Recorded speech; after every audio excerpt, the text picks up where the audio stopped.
This podcast is intended for a mature audience over 19 years of age and is provided on an educational and informational basis. Any material presented is for informational purposes only and should not be taken as a substitute for professional medical advice or as an endorsement or medical claim by Pattison Media, Everything Podcasts, or any advertiser. I'm too sexy for my love, too sexy for my love. This episode of the Canadian podcast is for lovers. We're publishing this on Valentine's Day. So, whether you're spending it with someone special or you're celebrating alone, we're looking at ways you can incorporate cannabis and intimacy. Cannabis has been used as an aphrodisiac as shown in previous research. It has been shown that cannabis does increase sexual pleasure, enjoyment at a very basic level. This stuff is personal. So we're starting with influencer Woo Russell, who's telling us about her own journey into using cannabis products in the bedroom. We'll hear her story from the perspective of a self-described canna-mom.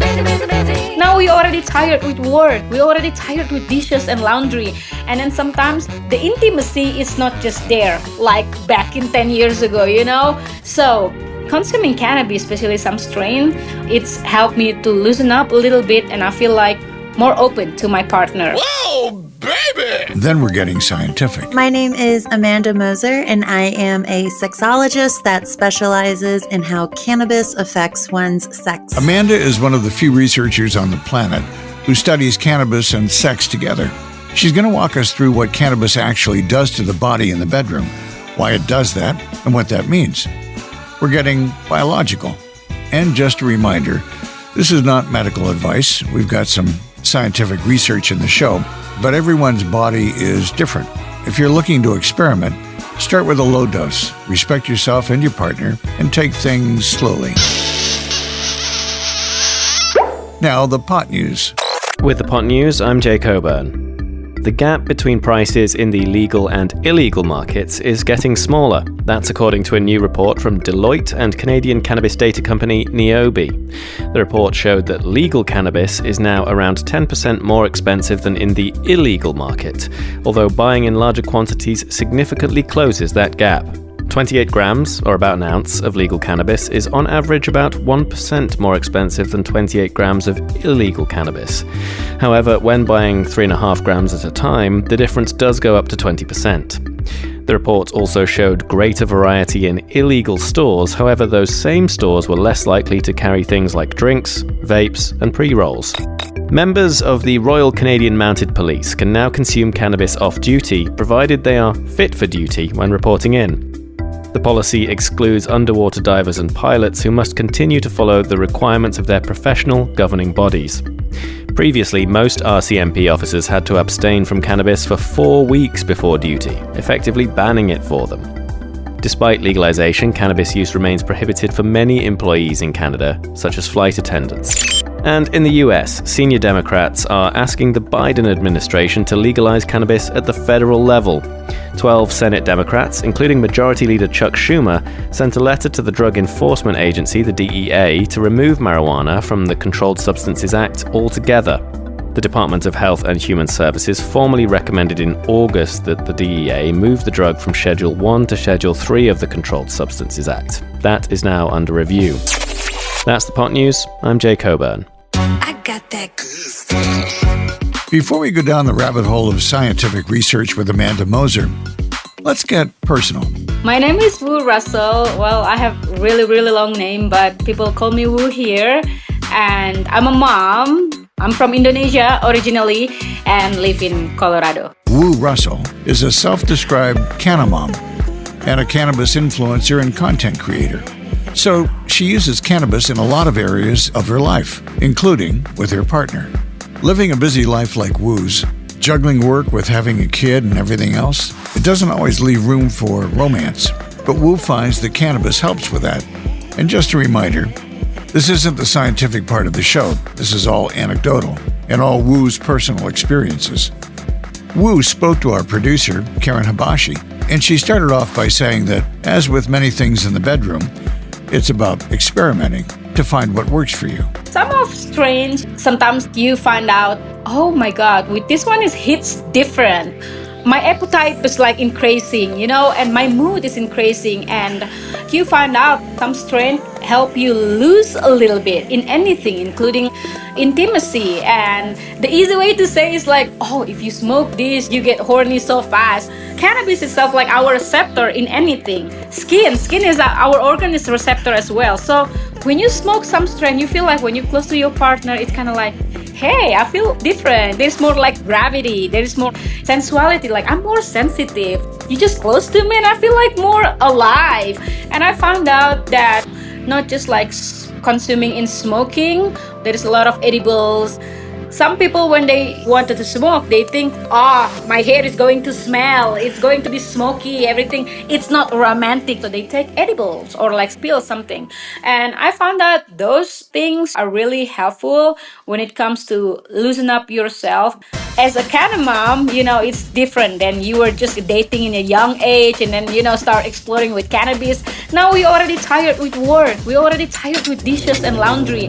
And then sometimes the intimacy is not just there, like back in 10 years ago, So consuming cannabis, especially some strain, it's helped me to loosen up a little bit, and I feel like more open to my partner, more like communicate about what I want. It's more that uncontrollable giggles, like you cannot control your laugh, but you also cannot control like what you're feeling. So you started to be honest with your partner, right? You started to be honest with yourself, even like you don't have partner, and start using cannabis as for your pleasure. Because sometimes I feel like, I want to talk dirty with my partner and then start like taking the CBD ones or like CBG and THC mix ones, and I feel like loosen up.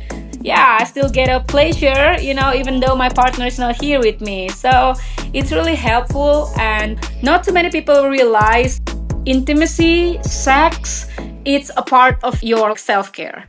You have to find out pleasure for yourself, even though like your partner is far away, your partner can't give it to you that night, that day, whatever. So you will always have cannabis as your little helper. And for me, as a wife, as a mom, that's really helpful, because I was like, think about having sex tonight? Nah, I haven't folded my clothes, But it's like that, yeah. And I think it is important for women to be more open to themselves about that, because sometimes they deny it. They think it's not necessary, it's not important, like it's not a part of me right now, because I'm busy paying bills and stuff. But man, like it is important for women to still keep thinking about intimacy, sexuality, our body and things. So yeah. Oh, I 100% agree with you on so many things you mentioned. Becoming a mom makes you a sort of a different person. You're tired. You're not interested in the same things as you are before, and then adding to it workload, and sometimes you just feel out of touch with yourself. So how can you connect with someone else? And I think cannabis sort of opens this door, like it's cannabis and chill, If someone comes and they are canna curious, they've never tried it, and they're like, oh, we're going on a Valentine date and we want to like have this amazing night together, or like different from other nights, what would you recommend? Yeah, I like to experiment with anything. So if you have something in mind with your partner for the Valentine Day, for example, like, oh, there is a new restaurant that opened, then you're thinking about like a special date. I think it should start with something like outside first before the inside first. And then after that, think about like intimacy more inside. I've been using oil when it comes to foreplay and something like that, and you mix and match with a good talk, with candles and stuff like that. I've been consuming 1906, the Love one. That's a very loose pill for foreplay. It is so amazing. They don't pay me, there is no promotion, but I'm as a person that love to have sex, love my partner.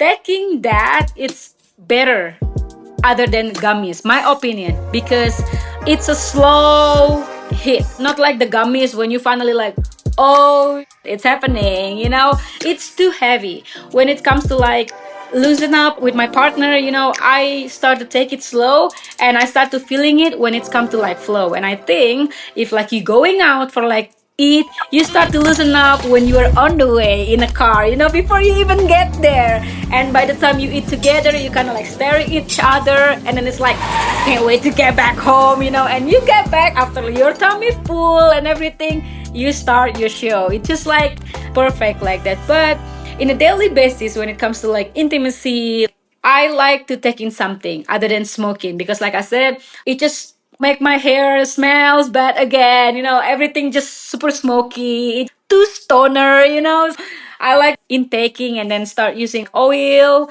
and stuff like that. Do you think it's optimum when it's both partners, or do you think it's fine if one partner is taking it? Because it's also sort of an experience, they're both bonding, they're both doing it together. Yeah, it's both of course. something new to them if they're trying it for the first time or something. I've had an experience with like both when my husband don't want at all. I think I'm good today because I smoke a lot. And I was like, okay, but it hits different when both of us are taking it.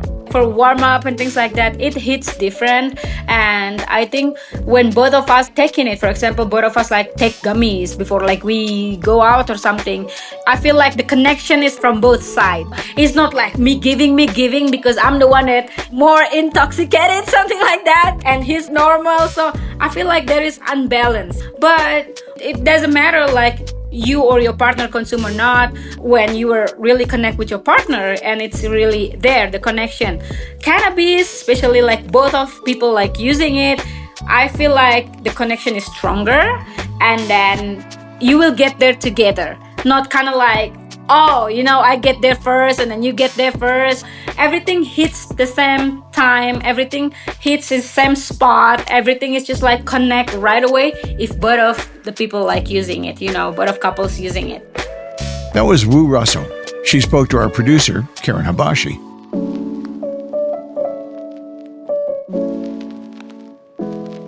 There are people who study cannabis and there are people who study sex. There aren't many people who study both. My name is Amanda Moser, and I am a sexologist who studies how cannabis affects one's sex. So if Wu Russell can tell us her experience, Amanda Moser can give us the straight biological facts. She's based in Denver, Colorado. As well as studying cannabis and sex together, she runs a consultancy, Weed Love Sex, as in W-E-E-D, Love Sex. She educates people on combining cannabis and sex. She's also done one of the very few studies on cannabis and sex in recent years. It's called The Influence of Cannabis on Sexual Functioning and Satisfaction. Because the information we did have was really out of date, I can say that the limited research that we have was from the 70s. And while sex has not changed since the 70s, cannabis definitely has. we'll get to what she found out in a little while, but let's start with the basics. Is cannabis an aphrodisiac? It has been shown that cannabis does increase sexual pleasure, enjoyment at a very basic level. The aspects of cannabis that were used for aphrodisiac or sexual desire purposes is because cannabis has been shown to increase overall relaxation, both mentally and physically. Cannabis has been shown to decrease anxiety, especially when it comes to sex. Also, cannabis is a vasodilator. So I'm just going to read the Mayo Clinic's definition of a vasodilator here. If you have some knowledge of anatomy, you can work out what Amanda means. Vasodilators are medicines that open, also called dilate, blood vessels. They prevent the muscles from tightening and the walls from narrowing. As a result, blood flows more easily through the vessels. So vasodilation occurs when you are aroused. And with cannabis increasing that vasodilation, it can be seen why cannabis can help achieve one's arousal. It changes the way you have sex. Some research does show that using cannabis before sex, you have better, more compassionate, more tender, more slow, some people might call more romantic types of sexual intercourse. So the plant can relax our bodies. But what about our brains? That, after all, is our main sensory organ. My study also looked at sensuality, meaning how the five senses can also impact your sex, and how cannabis also in that mix influences it all as well. A study in 2014 by researchers at the University of Bordeaux in France found that THC fits into receptors in the brain's olfactory bulb, meaning that the sense of smell is enhanced. Within every human body is an endocannabinoid system. So your body already has the receptors needed to take on these cannabis receptors, also known as cannabinoids. I can say that majority of people have heard of various cannabinoids before. The most common ones are going to be THC and CBD. And it's no secret that cannabis makes some people hungry, and the food can taste pretty damn good after some THC and some CBD. We call it the munchies for a reason. Cannabis has even been trialed as a way to increase appetite in cancer patients, although the evidence there is still limited. So it's clear that cannabis has an effect on our senses, but there's not a ton of evidence about how that relates to sex. That's why Amanda did her own research. So I specifically found that taste and touch were significantly increased when using cannabis for sexual purposes. And if you think about it, you use taste and touch a lot during sex. And to have those senses enhanced could also enhance the overall sexual satisfaction and enjoyment as well. So Amanda's evidence shows that sex is likely to feel better with a bit of cannabis in the mix. You might think that that would lead to it being over a little quicker, at least for men. But the research shows that it doesn't. In fact, it shows that people think it lasts longer. And the key word here is think. That is also something that we looked into in terms of sex potentially lasting longer for those who are using cannabis beforehand. And yes, while this may be the case, we also have the issue of cannabis could cause misconceptions when it comes to timing and how long something actually lasts. Just because we are still dealing with a psychoactive substance, and you might think that only 10 minutes have gone by, when in actuality it might have been 30, or vice versa. The effects of cannabis on how we perceive time have been studied, although not in the bedroom before Amanda got there. Those previous studies did show that THC makes people overestimate the amount of time things take. So maybe sex doesn't last longer. But if it feels like it does, then does that matter? I'm not sure it does. This also makes a difference for more frequent users. So if their tolerance is higher, that also makes a difference. But at the end of the day, hours and hours aren't going to potentially go by before you realize. Amanda Moser wasn't just studying this stuff out of pure hedonistic interest, although I don't think there's anything wrong with pure hedonistic interest. She was looking for ways to combat inequality, one specific type of inequality. So my study did show that cannabis can be used as a potential solution for this orgasm inequality gap if you are noticing that males are having more orgasms than females. I just didn't know it would happen so quickly. The orgasm gap that's been studied for a long time. Because clearly, male scientists need to do a lot of research to prove what women would happily just tell them. In 1953, 2 books were published. They were called the Kinsey Reports. One was on sexual behavior in males, the other in females. One of the things the authors found while researching the book was that males have more than 7 times as many orgasms before marriage as females. I guess they stopped counting at marriage. Make that what you will. That was the beginning of the term the orgasm gap, and researchers have continued to study it. The figures vary, but generally, men orgasm at least twice as much as women do. And so as a sexologist, I saw that to be an issue, but at the same time, I saw cannabis as being a potential fix. Go on, Amanda. Tell us how. My study has found that cannabis increases one's ability to orgasm for both males and females. When they do orgasm, it's much more intense, it's much more full-bodied, And then for females, I found that they are more likely to actually have multiple orgasms, which is super exciting. It increased your ability to orgasm, so you were more likely to orgasm. Increased orgasm intensity, so these orgasms are going to be much stronger and full-bodied. Or it increased orgasm frequency, so you're able to have multiple orgasms, especially for females. So I have a question now, because this all sounds pretty great, but also cannabis can make you pretty lazy.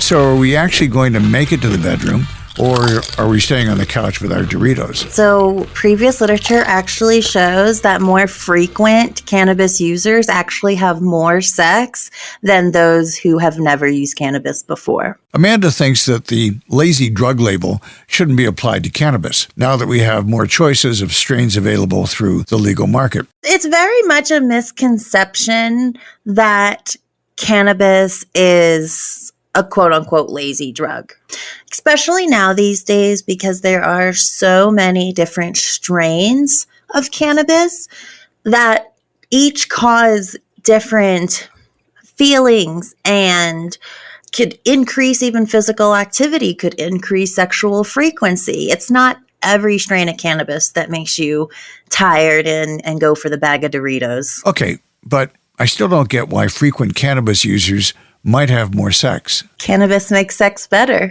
Ah, okay. I think it's worth saying again right now that there are lots of negative health effects associated with cannabis, both physical and mental. We just happen to be talking about intimacy today, and the research there tends to be quite positive. Just remember to take it easy. If you're looking to start bringing cannabis into the bedroom, Amanda educates people on how to do that through her consultancy. We Love Sex. She says that you should ease yourself into it. Always take it low and slow because you can easily have a bad time with too much, specifically THC, given at one time. So that is where you might get the feelings of paranoia or muscle spasms, and that happens because of too much THC. So that's why I always say to start low and slow. Don't take too much at too soon of a time, especially for edibles. Edibles take a while to kick in, and for a lot of people, they hit a lot harder than just smoking. So best advice, take it low and slow and reach out to me if you need any help. Basically, don't stumble into this. Think it through, and maybe avoid the booze too. You want to be intentional with what you're doing. And I think cannabis helps create that intentionality, especially when it comes to sex. So some research shows that when you use cannabis, you're more likely to do things in the bedroom that maybe you wouldn't have done before. However, with that said, unlike alcohol research, you're not going to have lowered inhibitions. You're not going to do things that you might regret the next day. But I do think there is something in being intentional with what you're doing and maybe setting that intention before you go into it. And if you're involving a partner with this, telling them, having a talk, communicate with them beforehand of, how would you like this to go?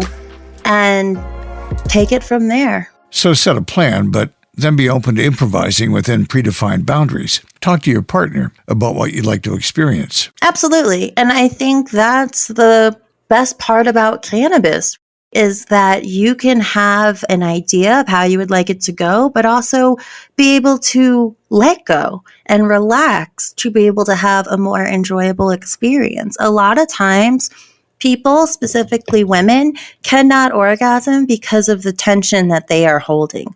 So being able to let go of that tension physically, mentally, you're able to then have a better sexual experience. If you're listening, thinking, this is all great, but I'm single, I don't have a partner, well, Amanda hasn't forgotten about you. In fact, she's the first researcher to take you into account. I was thinking, as a sexologist, sexual functioning happens with or without a partner. When you masturbate, your body goes through the same sexual functioning stages as it would if you had a partner with you.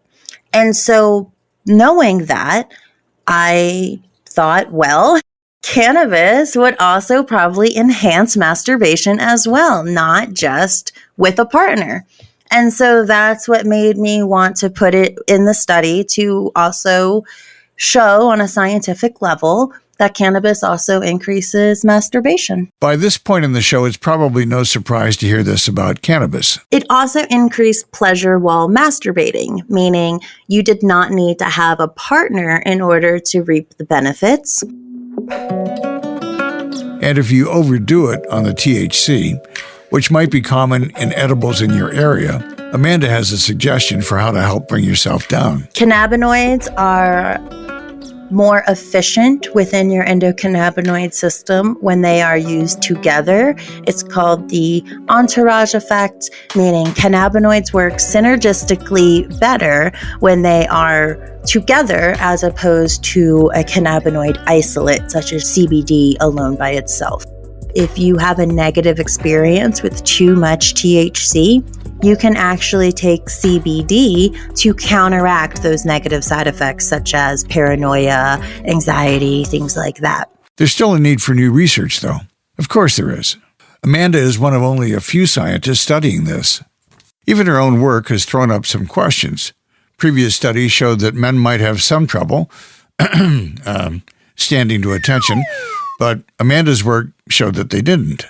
So when the data is contradictory, you've got more work to do. I'm sure she'll get to that eventually, but until then, she has a ton of data to work through. So, spoiler, when I conducted this study in 2019, I collected a lot of data. However, what has been published in January of 2023 was actually only a portion of that data. So I am actually still analyzing data that I collected in 2019. What I am working on currently that I hope to get published this year is actually that qualitative piece, being people's words and experiences and analyzing those to see how cannabis affects their sex. That's Amanda Moser. She's a sexologist specializing in how cannabis affects our sex lives. And she also runs a consultancy called Weed Love Sex. If you're interested in getting a professional to walk you through incorporating cannabis into the bedroom, you can find her at weedlovesex.com. Thanks for listening to the Canadian Podcast. I hope you'll join us for the next episode. Hit the subscribe or follow button to make sure you do. And while you wait for the next episode, why not go to westernbuzz.ca? The Canadian Podcast is an Everything Podcasts production in partnership with Pattison Media. The opinions expressed in this podcast are not necessarily the views of the podcast team or our partners, and this show is intended for a 19-plus audience. Thanks to creative director Cliff Dumas, showrunner Karen Habashi, senior writer Jay Coburn, and our sound engineer, John Massacre.